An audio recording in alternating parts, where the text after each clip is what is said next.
OBC Koylanchal महासभा द्वारा अभिनंदन सह सम्मान समारोह न्यू टाउन हॉल धनबाद में मुख्य अतिथि के तौर पर शामिल हुए धनबाद के लोकप्रिय सांसद श्री ढुलू महतो जी। ओबीसी कोयलांचल महासभा द्वारा अभिनंदन सह सम्मान समारोह का आयोजन किया गया। सभा को संबोधित करते हुए माननीय सांसद ने कहा, संसद सत्र में उन्होंने धनबाद के विभिन्न आवश्यक और ज्वलंत मुद्दों जैसे एयरपोर्ट, फ्लाईओवर, चिड़ियाघर, विस्थापितों की समस्याएं, बिजली, पानी, सड़क और रोजगार की समस्याओं को बड़े ही गंभीरता से उठाया है।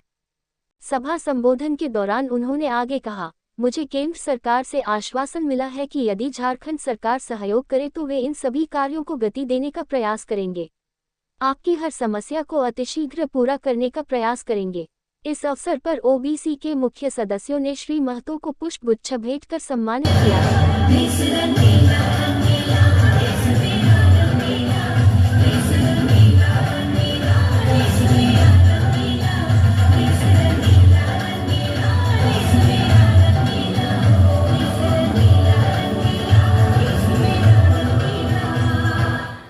ओबीसी महासभा की तरफ से आज ओबीसी धनबाद जिला ओबीसी समाज धनबाद जिला के द्वारा माननीय सांसद ढुलू महतो जी का अभिनंदन समारोह था।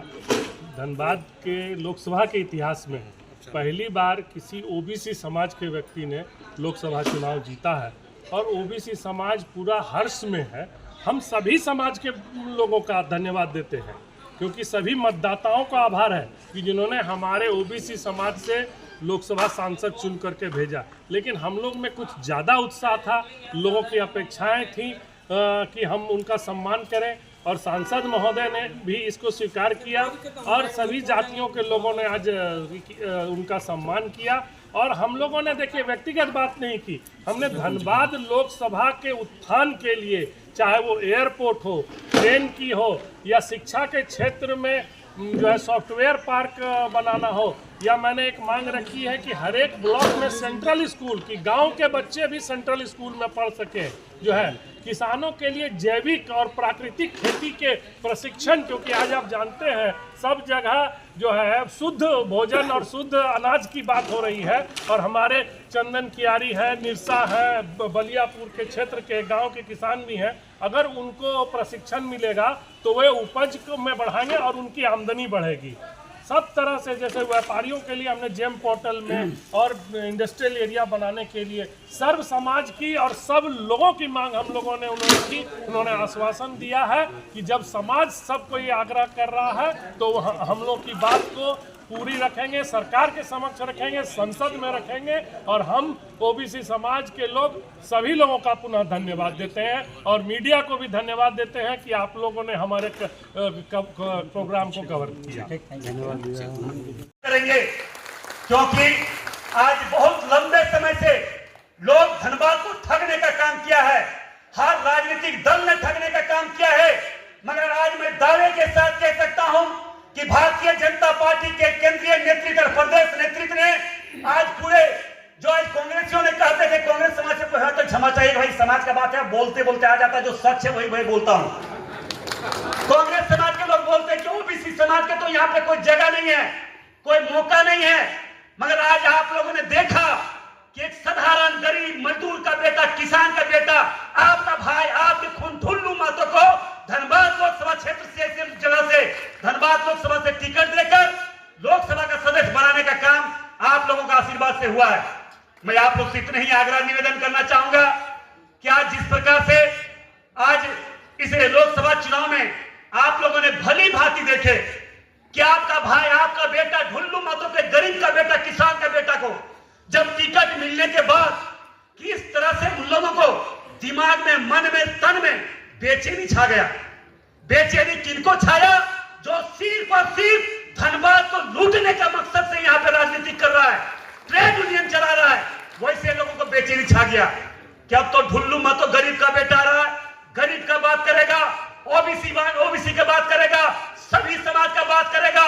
यहाँ पे आतंक नहीं चलने दिया जाएगा, गोली बंदूक की राजनीति नहीं होगी, यहाँ पे भय का माहौल नहीं होगा, आतंक समाप्त होगा। इन बातों को लेकर उनके मन में बेचैनी छा चुका। यहाँ पे क्या हुआ नहीं हुआ ये सब आप लोगों के सामने है। मैं आप लोग से इतने ही आग्रह निवेदन हाथ जोड़ के करना चाहता हूं कि लोग को छोड़ दीजिए। जब इस दुनिया का सृष्टि से विश्व का सृष्टि हुआ था, इस धरती का सृष्टि हुआ था, और जब मनुष्य के लोग मतलब इंसान के रूप में भगवान ने यहाँ पे जन्म दिया था, उसी समय हम लोगों का जिम्मेवारी अलग बांट चुका है। हर समाज की जिम्मेवारी बांट चुकी है। जैसे मैं कह सकता हूं शरीर का 5 तंत्र है, 5 में 4 तंत्र में 4 का जिम्मेवारी बंटा हुआ है। ये मस्तिष्क हो गया हमारे पूजनीय ब्राह्मण समाज का, ये क्षत्रिय समाज का, हमारे जो सीना हो गया क्षत्रिय समाज का, ये हो गया ओबीसी वैश्य समाज का, क्योंकि हम लोगों का जिम्मा है जिम्मेवारी खजाना को संभालना। तो धनबाद का खजाना को हम लोग संभाल सकते हैं ना, और धनबाद के खजाना को हम लोगों को संभालना है, कोयला को संभालना है। इसलिए मैं आपको ये जिम्मेवारी के साथ कह सकता हूं कि आज जो जिम्मेवारी हमें दी है, उस जिम्मेवारी को निश्चित तौर पर संभालने की क्षमता आपका भाई आपका बेटा में है, ओबीसी समाज में है। इसीलिए सभी समाज ने आशीर्वाद देकर जिम्मेवारी संभालने की जिम्मा दी है। इसलिए भाइयों बहनों, मैं आप लोग से इतने ही आग्रह निवेदन पूर्वक कहना चाहिए, कौन क्या बोलता है नहीं बोलता उसको नहीं जाना है। धनबाद में यहाँ के लोगों को जिस आसार विश्वास के साथ हमें मत दिया है, वोट दिया, आशीर्वाद दिया है, उस विश्वास के प्रति हम खरा उतरना है। मुझे पूरा विश्वास है कि आप लोगों का आशीर्वाद सहयोग इसी प्रकार बना रहे। आप लोग हमारे मंच पर बैठे जितने हमारे बड़े भाई लोग अभिभावक हैं, हमारे बड़े भाई लोग सामने भी बैठे हुए हैं, अभिभावक लोग बैठे हुए हैं, आप लोग अपना आशीर्वाद दिशा निर्देश देते रहिए।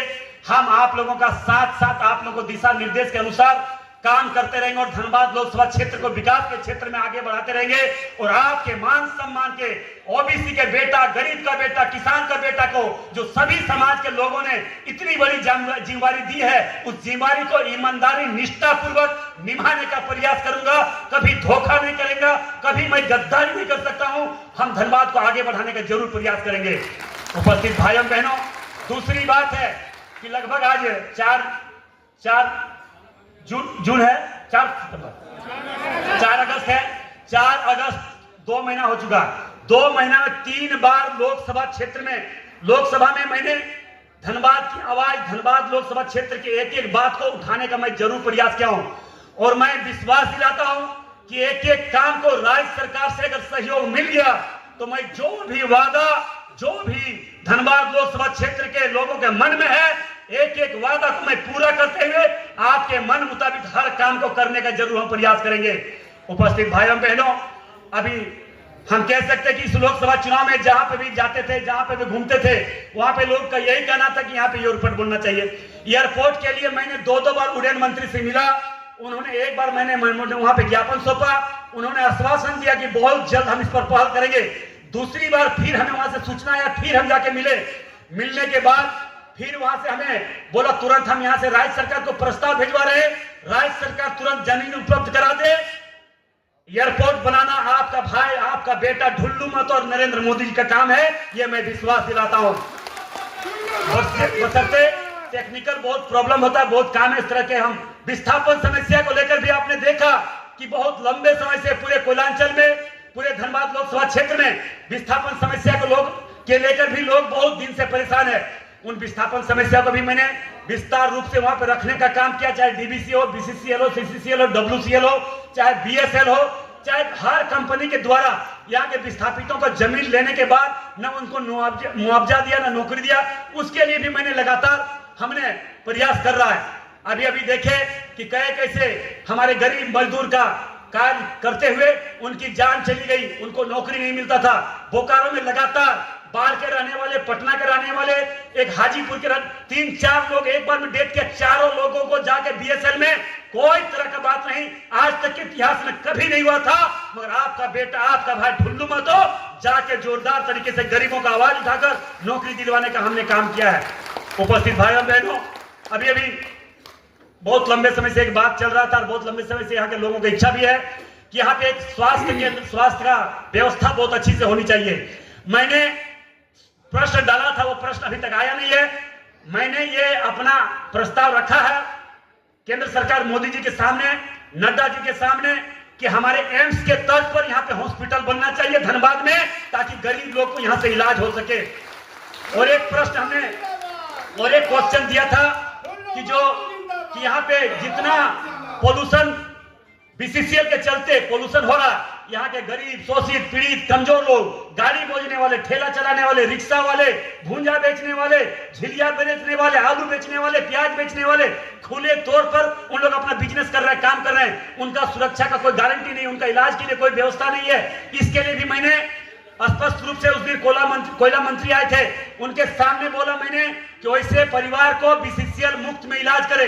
इसके लिए भी मैंने कोयला मंत्री से, कोयला मिनिस्टर का चेयरमैन भी था, उनके सामने इस बात को मैंने रखने का काम किया। इस प्रश्न को भी मैंने डाला था, मगर प्रश्न नहीं आया वहां पे। मैं आपसे ये आश्वस्त कर रहा हूं कि जिस तरह से देश के गुलामी के खिलाफ आजादी की लड़ाई लड़ रहे थे, तो सुभाष चंद्र बोस ने कहा था, तुम मुझे खून दो, मैं तुझे आजादी दूंगा। मैं आपको आश्वस्त कर रहा हूं, आप हमें दिशा निर्देश दें, आप अपना आशीर्वाद दें, धनबाद को विकास के क्षेत्र में आगे बढ़ाने का काम आपका भाई, आपका बेटा ढुलढुल महतो करने का काम करेंगे। उपस्थित भाइयों बहनों, मैं आप लोग से बस इतने ही आग्रह निवेदन करना चाहेंगे, इस लोकसभा चुनाव में करेंगे, क्या करेंगे कि नहीं? उनका बेचैनी विधानसभा चुनाव में वैसे गुंडे लोग का बेचैनी को हम लोग शांत करेंगे, दवा देंगे। यही लोकतंत्र का दवा है, और लोकतंत्र का दवा से बड़ा दवा कोई धरती में हो ही नहीं सकता है। जिनका राजनीतिक अहंकार बढ़ता